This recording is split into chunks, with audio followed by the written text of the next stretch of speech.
Welcome to our channel. நாம் இந்த வீடியோல பார்க்க போற டாபிக் வந்து JavaScriptல hoistingனா என்னன்னு பார்க்க போறோம். ஓகே. JavaScriptல இந்த வீடியோல எதை பத்தி பார்க்க போறோம் அப்படினா ஒரு hoisting variable எப்படி டிக்ளேர் பண்றது. எந்தெந்த கீவேர்ட் வந்து நமக்கு hoisting variable ஆக்ட் ஆகாதுன்றதை நாம் இந்த வீடியோல பார்க்கலாம். ஓகே. hoistingனாலே நமக்கு தெரியும். அதோட மீனிங் என்னன்னா ஏத்தி விடுறது. காமன் டேர்ம்ஸ்ல சொல்லணும் அப்படினா flag hoisting. ஒரு கொடியை கம்பத்து மேலே ஏத்துறோம். சோ அந்த ஜெனரல் கான்செப்டை நம்ம வந்து JavaScriptல எப்படி யூஸ் பண்ணிக்க போறோம்னா ஒரு வேரியபிள்ல யூஸ் பண்ணிக்க போறோம். சோ இது வேரியபிள்ல டிக்ளரேஷன் பண்றது நம்ம எங்க பண்ணாலும் அந்த டிக்ளரேஷனை வந்து ஃபர்ஸ்ட் எடுத்துட்டு போவோம். ஓகே, இது கோடிங்ல பாக்கும்போது பார்த்தாதான் நமக்கு புரியும். Okay, hoisting variable. ஓகே, hoistingா ஆக்ட் ஆகாத ரெண்டு வேரியபிள் இருக்கு. என்ன அப்படினா let வேரியபிளும் and constant வேரியபிளும் நமக்கு hoisting வேரியபிள்ல ஆக்ட் ஆகாது. அப்படி ஒருவேளை நம்ம டிக்ளேர் பண்ணோம் அப்படினா let வேரியபிள் வந்து ரெஃபரன்ஸ் எரர் காமிக்கும், கான்ஸ்டன்ட் வேரியபிள் வந்து நமக்கு வந்து சின்டாக்ஸ் எரர் காமிக்கும். சோ நமக்கு ஆல்ரெடி தெரியும் JavaScriptல எப்பயுமே ஒரு வேரியபிள் டிக்ளரேஷன் வந்து அது ஆக்ட் ஆகிறதுக்கு முன்னாடி ஏதோ ஒரு லாஜிக்ல பெர்ஃபார்ம் ஆகிறதுக்கு முன்னாடியே அந்த வேரியபிளை டிக்ளேர் பண்ணியிருக்கணும். சோ அப்பதான் நமக்கு வந்து வேரியபிள் வந்து ஆக்ட் ஆகும். அதர்வைஸ் இது ஆக்ட் ஆகாது.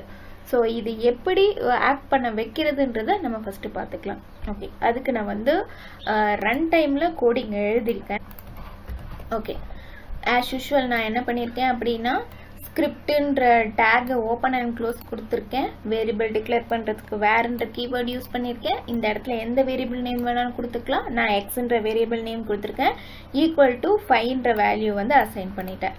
இதை நான் வந்து HTML ஷோ பண்ணணுன்றதுக்காக டாக்குமெண்ட்ன்ற ஃபங்க்ஷன் நேம் கொடுக்குறேன். ஸோ டாக்குமெண்ட்ன்ற ஃபங்க்ஷன் ஒரு கிளாஸ் நேம் நான் கொடுத்தேன் அப்படின்னா பாடி டேக்குள்ள இருக்கிற எல்லா டேகையுமே அது கண்ட்ரோல்ஸ்ல எடுத்துக்கும். அந்த பாடி டேக்குள்ளர ஐடின்ற அட்ரிபியூட் எங்க இருக்கணும்ன்றத ஃபைண்ட் பண்றதுக்காக எல்லா டேக்லயும் இருக்கிற ஐடியை வந்து ஃபைண்ட் பண்றதுக்காக கெட் எலமெண்ட் பை ஐடின்னு கொடுத்துடுறோம். ஸோ எந்த ஐடியை ஃபைண்ட் பண்ணணும் அப்படின்னா டெமோன்ற ஐடி நேம் இருக்கிற அட்ரிபியூட்டை டேகை ஃபைண்ட் பண்ணணும். அண்ட் தென் அந்த டேக் இருக்கிற இடத்துல எனக்கு டாட் இன்னர் HTML அந்த டேகுக்குள்ளார HTML என்னன்னு ரைட் பண்ணணும்னா எக்ஸோட வேல்யூ ரைட் பண்ணணும்ன்றத நான் இங்க கோடிங்கா கொடுத்துருக்கேன். ஸோ இப்போ இதை போய் நான் ரன் பண்ணேன் அப்படின்னா எனக்கு வேரியபிள் வேல்யூ 5ன்றது ஷோ ஆகுது. ஓகே, இப்போ நான் என்ன பண்றேன் அப்படின்னா இந்த வேல்யூ டிக்ளரேஷனை எடுத்துறேன். ஓகேயா, வேர் எக்ஸ்ன்றத கொடுத்துருக்கேன். எக்ஸோட வேல்யூ இங்க இல்லை. ஸோ இதுக்கு கீழே இதை நான் வந்து ஷோ பண்ணிட்டேன். ஷோ பண்ணிட்டு ஈக்குவல் டு 5ன்னு கொடுத்து இந்த இடத்துல டிக்ளேர் பண்ணுறேன்னு வச்சுக்கோங்களேன். ஸோ இப்போ இதை ரன் பண்ணி பார்க்கலாம். ஸோ ரன் பண்ணோம் அப்படின்னா நம்மளுக்கு அன்டிஃபைன் வேல்யூ வரும். ஏன் அப்படின்னா JavaScriptல எப்பயுமே ஒரு வேரியபிளோட வேல்யூவை நீங்கள் டாப்பில் தான் அசைன் பண்ணணும். நீங்கள் டாப்பில் அசைன் பண்ணலை அப்படின்னா நீங்கள் அதுக்கு நடுவில் அந்த வேரியபிள் வச்சு ஏதாச்சும் லாஜிக் பெர்ஃபார்ம் பண்ணுறீங்களோ இல்லை ஆக்ஷன் பெர்ஃபார்ம் பண்ணீங்கன்னா உங்களுக்கு வந்து அக்செப்ட் பண்ணிக்காது. ஸோ ஓகே, ஒருவேளை நான் என்ன பண்ணுறேன்னு வச்சுக்கலாம். இப்போ வந்து இந்த இடத்துல டிக்ளரேஷன் வந்து நான் இப்படி பண்ணிடுறேன். x is equal to 5ன்னு கொடுத்துட்றேன். அண்ட் வேரியபிளை வந்து நான் லாஸ்ட்டாக டிக்ளேர் பண்ணுறேன். ஏன்னா வேர்ன்ற கீவேர்டு கொடுக்கலினாலும் நம்மளுக்கு எரர் ஷோ பண்ணணும். ஸோ நான் வந்து வேர் எக்ஸ்ன்றது கொடுக்குறேன். இப்போ நான் ரன் பண்ணேன் அப்படின்னா எனக்கு வேல்யூ 5ன்றது ஷோ ஆகுது. ஓகே, இப்போ நான் வேரியபிள் எக்ஸ்ன்றது இங்கே டிஃபைன் பண்ணிட்டேன். டிக்ளரேஷன் வேரியபிளுக்கான வேல்யூ டிக்ளரேஷனை ஃபர்ஸ்டே டிக்ளேர் பண்ணிட்டேன். இதுக்கு நடுவில் நான் ஏதோ ஆக்ஷன் பெர்ஃபார்ம் பண்ணுற மாதிரி கோடு எழுதியிருக்கேன். ஸோ இப்போ இதை ரன் பண்ணனா எனக்கு வேல்யூ வந்து ஷோ ஆகும். ஏன் அப்படின்னா வேரியபிளோட வேல்யூ டிக்ளரேஷன் வந்து நம்மளுக்கு ஆன் த டாப்லேயே நடந்துருச்சு. ஆன் த டாப்னா நம்மளுக்கு எந்த ஆக்ஷன்ஸ் இப்போ இந்த எக்ஸ்ன்ற வேரியபிளோட ஆக்ஷன் பெர்ஃபார்ம் பண்ணுறதுக்கு முன்னாடியே அதனோட வேல்யூ டிக்ளரேஷன் நம்ம பண்ணியாச்சு. பட் அதனோட இந்த வேரியபிளோட வேர்ன்ற டைப்பை மட்டும்தான் நம்ம வந்து லாஸ்டா பண்ணியிருக்கோம். ஸோ நம்ம அப்படி பண்ணியிருக்கிறப்ப நம்மளுக்கு வந்து கான்செப்ட் வந்து ஒர்க் ஆகும். பட் நீங்க வேல்யூ டிக்ளரேஷன் வந்து லாஸ்டா பண்ணிட்டு வேர் எக்ஸ்ன்றத வந்து நீங்க கொடுத்தீங்க அப்படின்னா உங்களுக்கு ஒர்க் ஆகாது. நீங்க வேர் எக்ஸ்ன்றத இப்படி கொடுத்தீங்கனாலுமே ஒர்க் ஆகும். ஏன் அப்படின்னா இந்த ஆக்ஷன் எக்ஸ்ன்ற வேரியபிளோட ஆக்ஷன் வந்து இந்த இடத்துல தான் நம்மளுக்கு பெர்ஃபார்ம் ஆக போகுது. ஸோ இதுக்கு முன்னாடியே நம்ம எக்ஸோட வேல்யூ வந்து கொடுத்துட்டோம். ஸோ நம்ம இப்படி ரன் பண்ணாலும் நம்மளுக்கு வேல்யூஸ் வந்து ரன் ஆகும். ஓகே, இப்போ லெட்ஸ் கான்செப்ட் எடுத்துப்போம். லெட்ஸ் கான்செப்ட் வந்து நம்மளுக்கு ஆல்ரெடி டிக்ளேர் பண்ணி தான் இருக்கணும். ஃபார் எக்ஸாம்பிளுக்கு நான் லெட் எக்ஸ்ன்னு டிஃபைன் பண்ணுறேன்னு வச்சுக்கலாம். ஸோ நம்ம இப்படி டிஃபைன் பண்ணோம் அப்படின்னா நம்மளுக்கு ரெஃபரன்ஸ் எரர் காமிக்கும். ஏன் அப்படின்னா இந்த லெட்ன்ற கீவேர்டு எப்பயுமே ஆன் த டாப்ல தான் இருக்கணும்.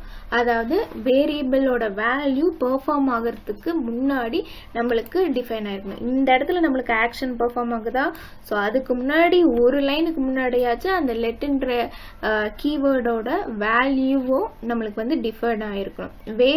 வேரியபிள் மாதிரி நம்மளுக்கு வேரியபிள் வேல்யூ வந்து நீங்கள் லாஸ்ட்டாக டிஃபைன் பண்ணாலும் ஒன்லி டிக்ளரேஷன் ஃபர்ஸ்ட் பண்ணியிருந்தா போதும். நீங்கள் வேரியபிள்ன்ற கீவேர்ட் நீங்கள் லாஸ்ட்டாக பெர்ஃபார்ம் பண்ணிக்கிட்டா கூட நான் வந்து அதை ஹோய்ஸ்டிங் கான்செப்ட் மூலமா நான் அதை ஃபர்ஸ்ட்டாக கன்சிடர் பண்ணிப்பேன்னு. வேரியபிள் வேல்யூ மாதிரி இது கன்சிடர் பண்ணிக்காது, வேரியபிள் கீவேர்ட் மாதிரி இது கன்சிடர் பண்ணிக்காது. லெட் எப்பயுமே நீங்கள் ஆக்ஷன் பெர்ஃபார்ம் பண்ணுறதுக்கு முன்னாடியே டிக்ளரேஷன் கூட அந்த லெட்ன்ற கீவேர்டு நீங்கள் பெர்ஃபார்ம் ஸ்பெசிஃபை பண்ணியிருக்கணும். ஸ்பெசிஃபை பண்ணல அப்படின்னா நம்மளுக்கு ரெஃபரன்ஸ் எரர் காமிக்கும். ஸோ இப்போ நம்ம ரன் பண்ணி பார்க்கலாம். ரன் பண்ணி பார்த்தோன்னா வேல்யூஸ் நம்மளுக்கு ஷோ ஆகலை.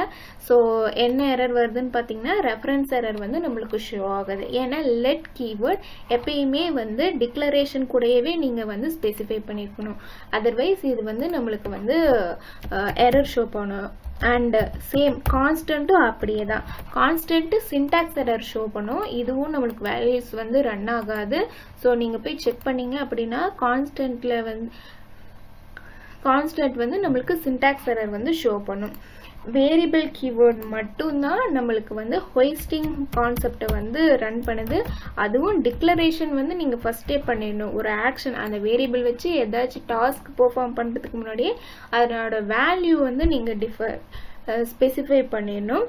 பட் அந்த வேர்ன்ற கீவேர்டை மட்டும் நீங்கள் அதனோட வேரியபிள் இது ஒரு வேரியபிள் அப்படின்றத நீங்கள் ஸ்பெசிஃபை பண்ணுறது மட்டும் லாஸ்ட்டாக ஸ்பெசிஃபை பண்ணால் கூட அது ஆட்டோமேட்டிக்காக ஜாவாஸ்கிரிப்டில் என்ன பண்ணிக்கும்னா அது ஃபர்ஸ்ட்டாக கன்சிடர் பண்ணி நம்மளுக்கு வந்து ரன் ஆகும்.